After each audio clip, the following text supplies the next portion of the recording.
Hi friends, నేను మీ యశ్వంత్. ఇన్ని రోజులు ఏమైపోయానని అనుకుంటున్నారా? ఏం లేదు ఫ్రెండ్స్, నాకు ఎగ్జామ్స్ జరుగుతున్నాయి, అందుకే లేట్ అయింది. మొన్న మా నాన్న నాకు ఒక సర్ప్రైజ్ ఇచ్చారు. నేను ఎప్పటి నుంచో చెవు కుట్టిమని అడుగుతుంటే మొన్న కుట్టించారు. ఫస్ట్ వెళ్ళినప్పుడు నాకు చాలా భయం వేసింది. అక్కడ ఉన్న అంకులు ఏమీ ఉండదు, వెంటనే అయిపోద్ది అని అన్నారు. అప్పుడు నాకు కొంచెం ధైర్యం వచ్చింది. హైజీన్ కోసం స్ప్రేతో చేశారు. చేసిన తర్వాత చెవు కుట్టారు. చూడండి, నేను అట్లా చూస్తున్నాను అంకుల్ని భయంగా.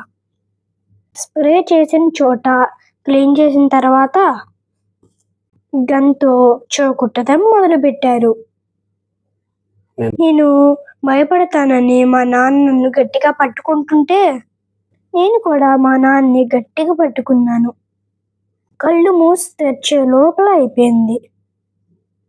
చూడండి ఫ్రెండ్స్, నా ఇయర్ స్టడ్ ఎలా ఉందో.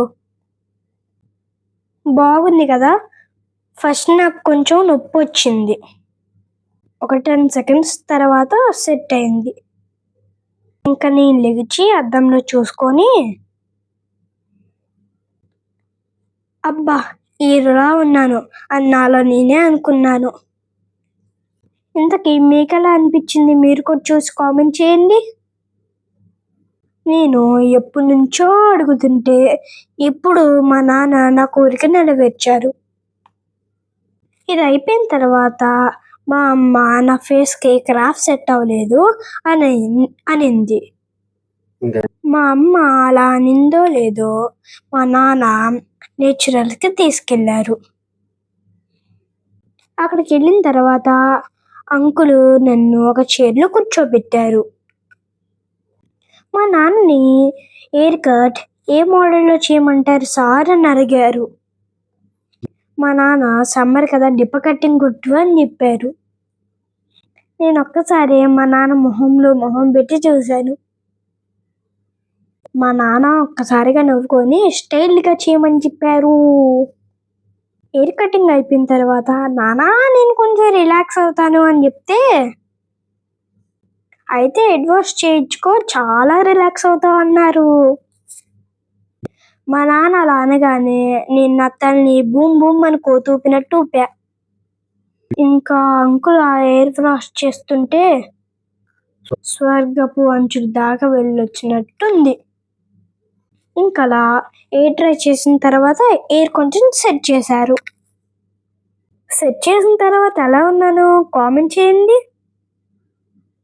మా అమ్మ మాత్రం భలే ఉన్నారా పండుకోతి లెక్క అంది. కొంపతీసి మా అమ్మ అన్నట్టే ఉన్నానా ఫ్రెండ్స్? మీరే చెప్పండి. ఇంత కష్టపడిన తర్వాత మనిషి అన్నోడికి ఎవరికన్నా ఆకలేస్తుంది కదా ఫ్రెండ్స్, అందుకే నాకు కూడా ఆకలేస్తుంది అని చెప్పా. ఇంకా అలా అలంకార్కి వెళ్ళాం. అలంకార్లో ఒక స్నాక్ తిని 2 పేస్ట్రీస్ తిని అలా సరదాగా ఎంజాయ్ చేసాం. లాస్ట్లో మా నాన్న ఏమీ తినలేదని కూల్ డ్రింక్ అన్నా తాగండి అంటే అందరం చీజ్ కొట్టుకొని తాగాం. తర్వాత మా అమ్మ ఏదో ముక్కలు కావాలంటే నర్సరీకి వెళ్ళాం. నర్సరీ అంటే స్కూల్ కాదండో, ప్లాంట్స్ ఉండే నర్సరీ. ఇంకక్కడ మా అమ్మకి కావాల్సిన ముక్కలు తీసుకున్న తర్వాత దూర్ అనుకుంటే ఇంటికి వచ్చేసాం. అది ఫ్రెండ్స్ ఇవాళ వీడియో. ఇంతకీ నా స్టైల్ ఎలా ఉందో కామెంట్ చేయండి. అదే చేతులతో మా ఛానల్ కూడా సబ్స్క్రైబ్ చేసుకోండి.